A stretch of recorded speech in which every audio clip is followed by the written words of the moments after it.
राम राम खमा गणी जय माता जी की। आप सब लोग कैसे हो? मैं प्रेरणा राठौड़ आरजी एग्जाम्स के ऑनलाइन प्लेटफॉर्म पे मैं आपका स्वागत करती हूँ। रासायनिक अभिक्रियाओं के प्रकार के अंदर आज का हमारा रहेगा ऑक्सीडेशन, ऑक्सीकरण या फिर उपचय। इसके अंदर देखो क्या होता है। सबसे पहले देखो ऑक्सीजन इस अभिक्रिया के अंदर क्या जुड़ता है, ऑक्सीजन जुड़ता है। अब देखो ऑक्सीजन जुड़ता है अभिक्रिया के अंदर, जुड़ जाए इस तरफ जो होता है उसको हम लोग क्या बोलते हैं, अभिकारक कहते हैं। ये किसका साइन होता है, 2Q का होता है। ये मैंने आपको पहले भी बताया था पिछली क्लासेस के अंदर। और ये फिर बाद में भी क्या प्राप्त हुआ यहाँ पे, बाद।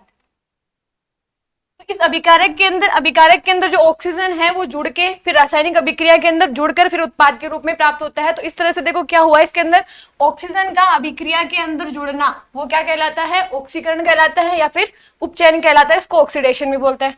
नेक्स्ट क्या होता है, H2 का अभिक्रिया से अलग होना। जैसे एग्जाम्पल H2S था, फिर बाद में अभिक्रिया होने के बाद में क्या हो गया, H2 अलग हो गया और S अलग हो गया। अब देखो इस अभिक्रिया के अंदर उत्पाद के अंदर H2 का अलग होना, H2 अलग हो रहा है, इसको हम लोग क्या कहेंगे, ऑक्सीकरण कहेंगे। अब आगे और कंडीशंस देखते हैं। और क्या है, परमाणु आयन द्वारा इलेक्ट्रॉन का त्यागना ऑक्सीकरण, ऑक्सीजन कहलाता है। इस क्रिया में धनावेश बढ़ जाते हैं और ऋणावेश क्या हो जाता है, कम हो जाता है। देखो पहले तो मैं आपको बता देती हूँ कि जो इलेक्ट्रॉन त्यागते हैं तो उसपे कौन सा आवेश आता है, इलेक्ट्रॉन ग्रहण करते हैं तो कौन सा आवेश आता है, और धनावेश किस प्रकार से बढ़ेगा और ऋणावेश किस प्रकार से कम होगा। देखो जैसे कि मैं आपके पास में एग्जांपल लूं, सोडियम, इसकी परमाणु संख्या, इसको हम लोग किससे डिनोट करते हैं, Z से। ये कितनी होती है यहाँ पे, 11 होती है। तो परमाणु संख्या के बराबर ही यहाँ पे क्या होते हैं, इलेक्ट्रॉन्स होते हैं, और इसी के बराबर क्या होते हैं यहाँ पे, प्रोटॉन्स होते हैं। अब देखो सोडियम के पास में टोटल इलेक्ट्रॉन कितने हैं, यहाँ पे 11 इलेक्ट्रॉन है। अब क्या होता है कि जैसे कि पहली जो कक्षा होती है, जो सोडियम होता है उसके चारों तरफ ये क्या हो गया, नाभिक हो गया, इसके चारों तरफ कक्षाएं होती है। तो उसके अंदर क्या होता है कि पहली कक्षा में इलेक्ट्रॉन भरे जाते हैं 2, दूसरी कक्षा में 8 और तीसरी कक्षा में 8। इसी तरीके से इसमें कुछ नियम होता है। तो देखो यहाँ पे क्या होता है कि अगर पहली में कक्षा में 2 इलेक्ट्रॉन पूरे भरे हुए रहेंगे तो वो कक्षा कैसे रहेगी, या फिर वो तत्व है वो कैसा रहेगा, स्थायी रहेगा। दूसरी कक्षा के अंदर 8 रहेंगे तो वो स्थायित्व प्राप्त करेगा। तीसरे में भी अगर पूरे पूरे 8 रहेंगे। अब देखो इसके अंदर क्या होता है, टोटल इलेक्ट्रॉन इसके पास में 8 है, तो मतलब क्या हो गया, पहली कक्षा में इलेक्ट्रॉन भरे मैंने 2, दूसरी कक्षा में कितने भर दिए मैंने 8। अब इसके पास में कितने इलेक्ट्रॉन बच गए, 1 इलेक्ट्रॉन बच गए। तो देखो यहाँ पे इसके पास में इलेक्ट्रॉन कितने, 11, प्रोटॉन भी इसके पास में 12 ही है, 11 ही है। तो अब देखो यहाँ से हम क्या करेंगे, होने कितने चाहिए, यहाँ पे 8 इलेक्ट्रॉन होने चाहिए। तो उसके लिए या तो ये क्या करेगा, 7 इलेक्ट्रॉन को ग्रहण करेगा, या फिर इस 1 इलेक्ट्रॉन को ये बाहर निकाल देगा, 1 इलेक्ट्रॉन त्याग देगा। अब देखो अगर ये 1 इलेक्ट्रॉन त्यागता है तो इसके पास में प्रोटॉन कितने रहेंगे, प्रोटॉन इसके पास में रहेंगे 10, और इलेक्ट्रॉन इसके पास में कितने हो जाएंगे, इलेक्ट्रॉन इसके पास में 10 हो जाएंगे। प्रोटॉन की संख्या उतनी ही रहेगी क्योंकि इलेक्ट्रॉन का आदान प्रदान हो रहा है, यहाँ पे प्रोटॉन उतने के उतने ही है। तो उतना 1 इलेक्ट्रॉन को क्या ना, मतलब कम हो जाएगा तो इतना ज्यादा फर्क नहीं पड़ेगा यहाँ पे। लेकिन अगर मैं 7 इलेक्ट्रॉन ग्रहण कर लूँ, 7 इलेक्ट्रॉन ग्रहण कर लूँ तो टोटल इलेक्ट्रॉन के पास में कितने हो गए, कितने हो गए यहाँ पे 7 करते ही यहाँ पे हो जाएंगे इसके पास में 18, 18 तो इलेक्ट्रॉन हो गए, और प्रोटॉन इसके पास में कितने हो गए 11। तो 11 प्रोटॉन के द्वारा जो 7 एक्स्ट्रा इलेक्ट्रॉन थे उनको संभालना थोड़ा मुश्किल हो जाएगा। तो इसलिए यहाँ पे हम क्या करेंगे कि 1 इलेक्ट्रॉन को त्यागना 7 इलेक्ट्रॉन को ग्रहण करने के बजाय क्या होता है, थोड़ा सा इजी रहता है, और जो स्थायित्व होता है वो इससे जल्दी प्राप्त होता है।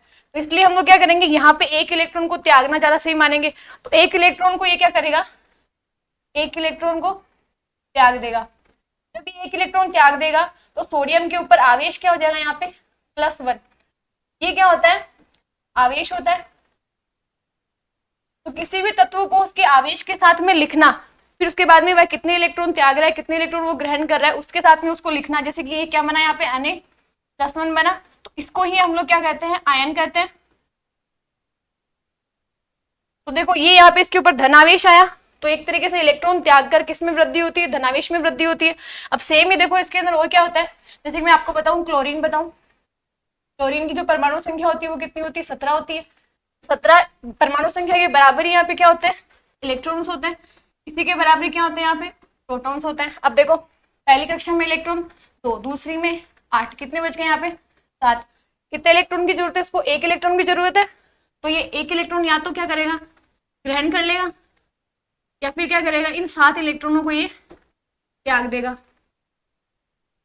तो ज्यादा इजी कौन सा रहेगा इसके लिए, एक इलेक्ट्रॉन को ग्रहण करना। तो ये क्या करेगा, एक इलेक्ट्रॉन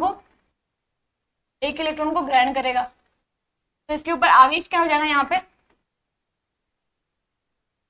आवेश आ जाएगा इसके ऊपर -1। तो जब हम इस तत्व यहाँ पे कौन सा हो गया, क्लोरीन हो गया, क्लोरीन को इसके आवेश के साथ में लिखेंगे, जैसे कि क्लोरीन पे आवेश हो गया -1। तो एक तरीके से ये क्या बन गया, आयन बन गया। और इसके ऊपर आवेश कौन सा आ गया, ऋण आवेश आ गया।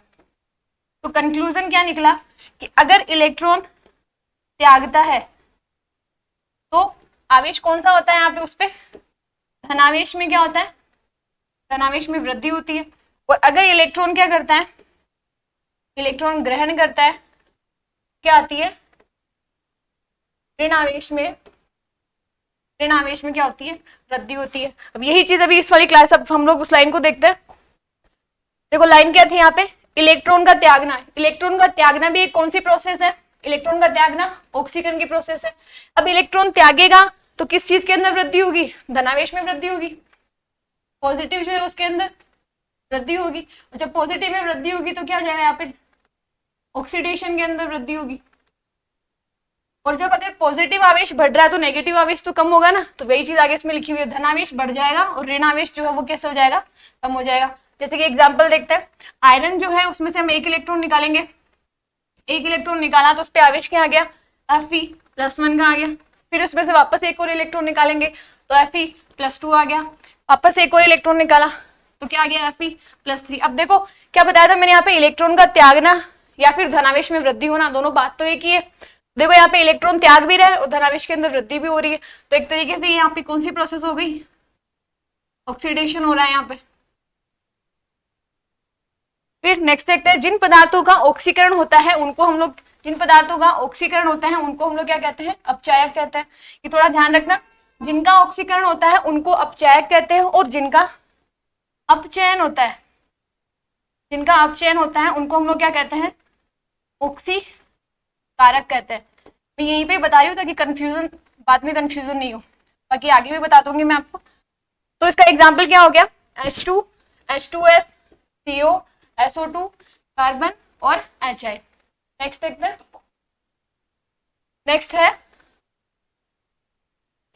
नेक्स्ट है ऑक्सीकरण संख्या, किसी पदार्थ में उपस्थित आवेश की संख्या। अभी मैंने आपको बताया था कि आवेश क्या होता है, जैसे बताया था Na+1 है तो ये क्या हो गया, इसके ऊपर आवेश है। और एक तरीके से आवेश को हम लोग क्या कहते हैं कि वह कितने इलेक्ट्रॉन त्याग रहा है या फिर कितने इलेक्ट्रॉन ग्रहण कर रहा है।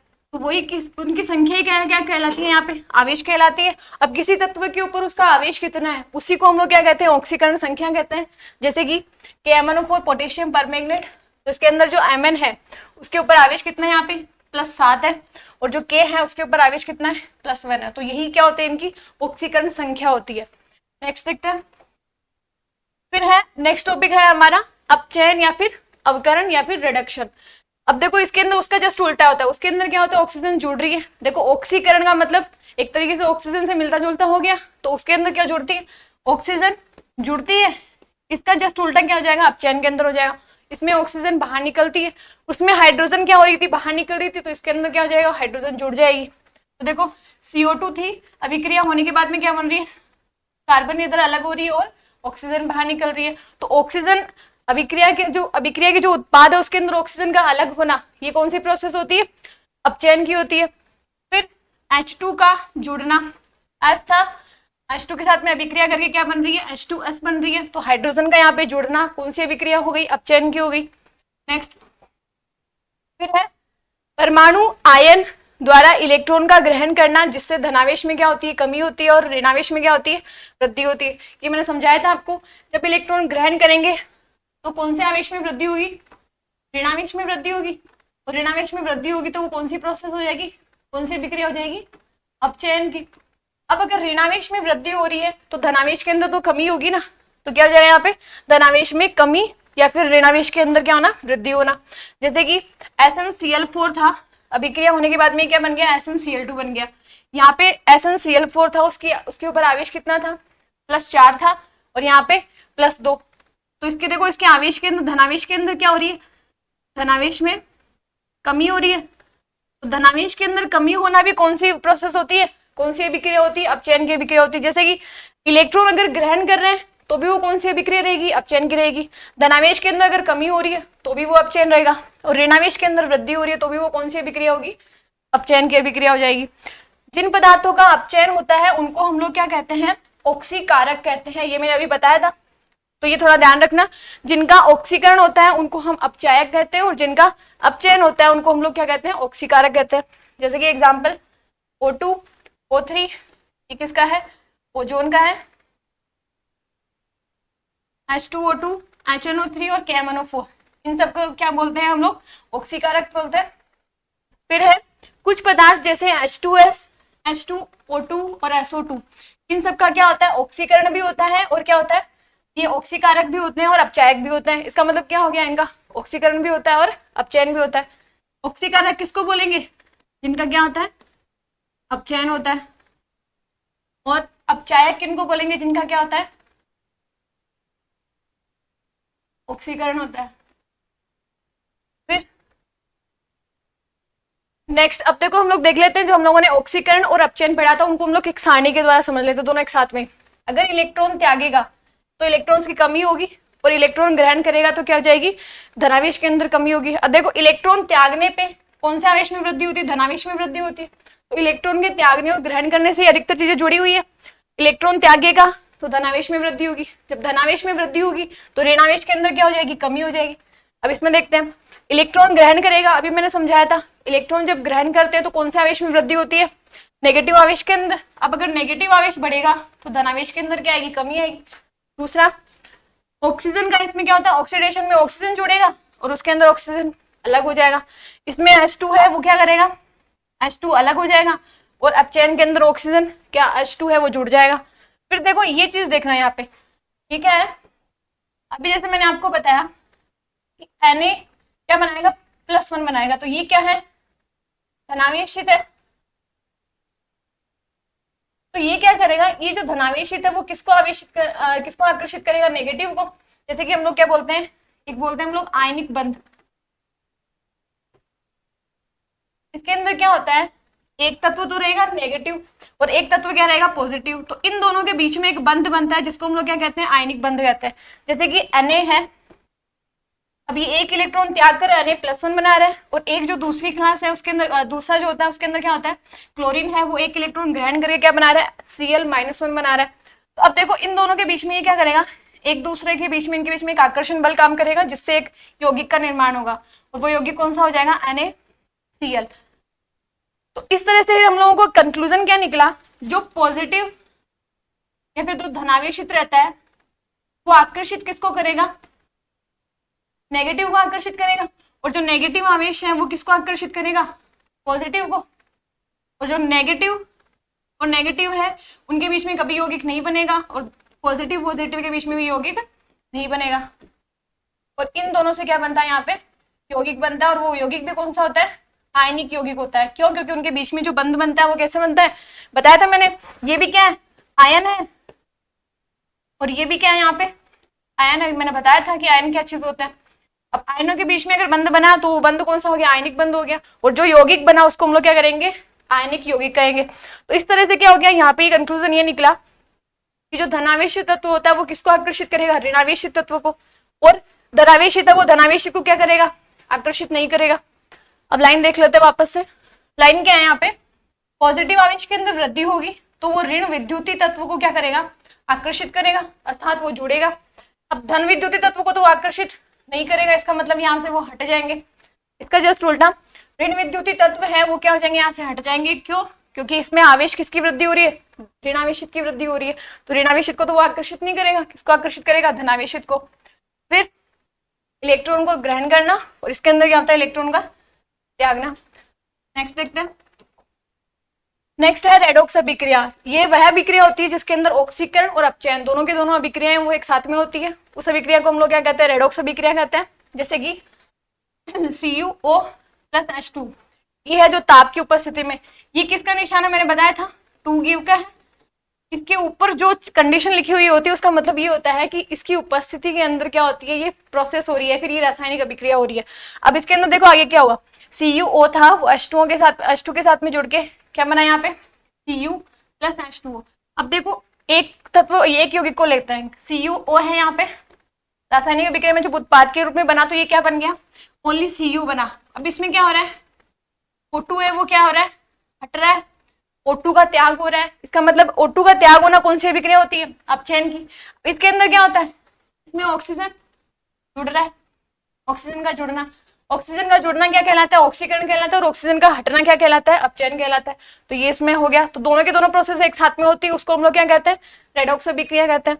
फिर संक्षारण, संक्षारण की प्रोसेस जो होती है उसके अंदर क्या होता है, ऑक्सीकरण और अपचयन की अभिक्रिया का उदाहरण है। इसके अंदर जो तत्व होता है, फिर जो भी हम डेली लाइफ में हम लोग यूज करते हैं, उसका क्या होता है, या तो उसका ऑक्सीकरण हो जाता है, फिर उसका अपचयन हो जाता है। जैसे कि हम लोग एग्जाम्पल और देखेंगे, वायुमंडल में O2 और नमी की उपस्थिति के कारण कुछ पदार्थ है वो कैसे हो जाते हैं, अवांछनीय पदार्थ में बदल जाते हैं। जैसे कि एग्जाम्पल, लोहे पे जंग लगना, तांबे पे हरी परत का चढ़ना, चांदी पे काली परत का चढ़ना, ठीक है। तो ये सब किसके एग्जाम्पल हो गए, संक्षारण के हो गए। फिर नेक्स्ट है विकृत गंधिता। विकृत गंधिता के अंदर क्या होता है, तेल और जो वसा होते हैं वो वायुमंडल के अंदर क्या हो जाते हैं, अपचयित हो जाते हैं, जिसकी वजह से उनके गंध और उनके स्वाद के अंदर क्या हो जाता है, परिवर्तन आ जाता है। इसी को हम लोग क्या कहते हैं, विकृत गंधिता कहते हैं।